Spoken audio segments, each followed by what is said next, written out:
There was a time, not so long ago, when the internet was a quick and reliable source of information.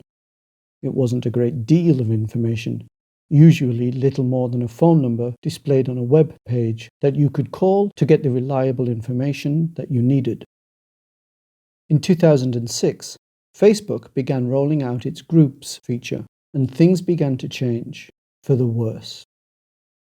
To be fair to Facebook, they didn't know Groups was to be a further step towards the end of free thinking and open-minded discussion, the final brick that would seal us into our echo chambers, seemingly without a way of escape. All too quickly, Facebook Groups became the echo chambers we go to receive confirmation of the half-truths we already fully believe.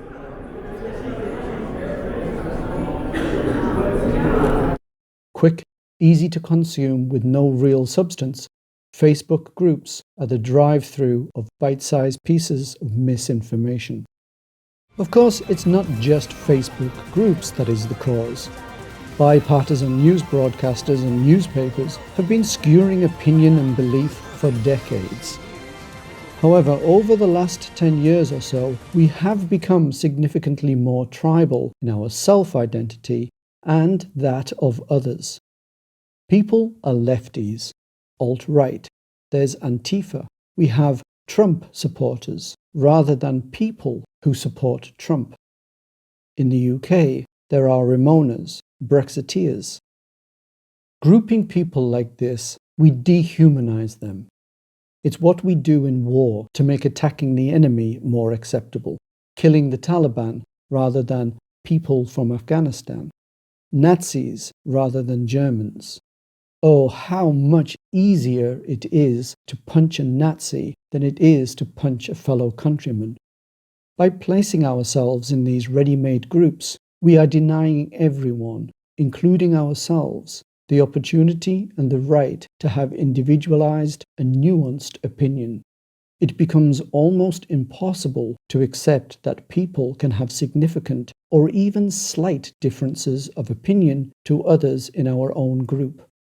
Disagree with us on this, and you are not with us.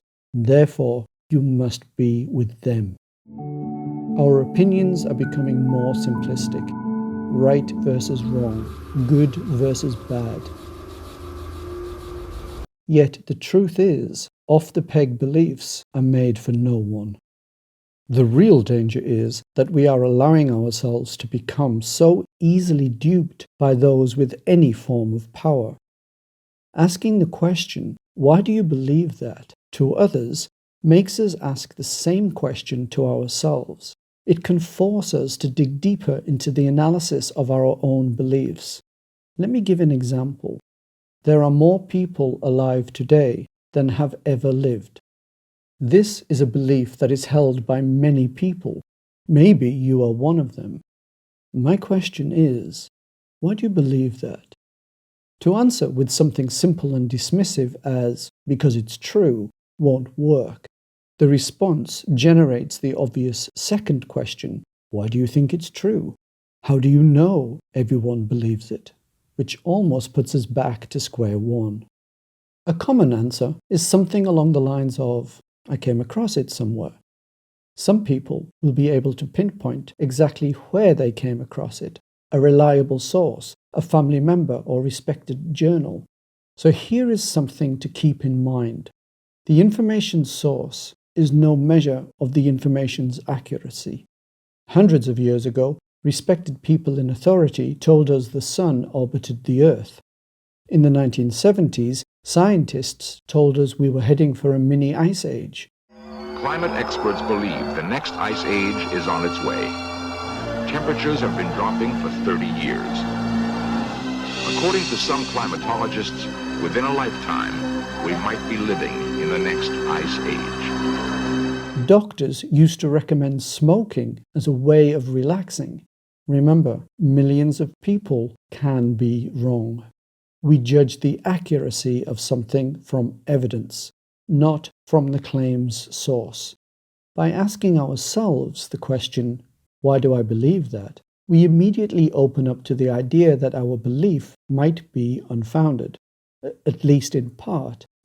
By asking the question, we encourage ourselves to look deeper and examine the individual components of the claim.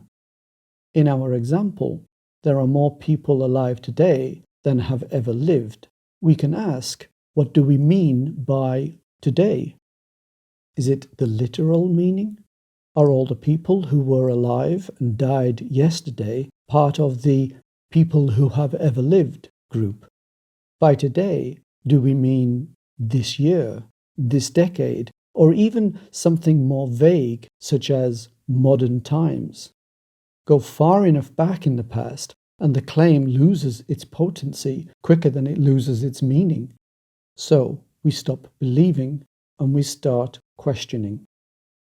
Another benefit of breaking down a belief into its tiny particles is that we often find those elements of debate that all sides agree on.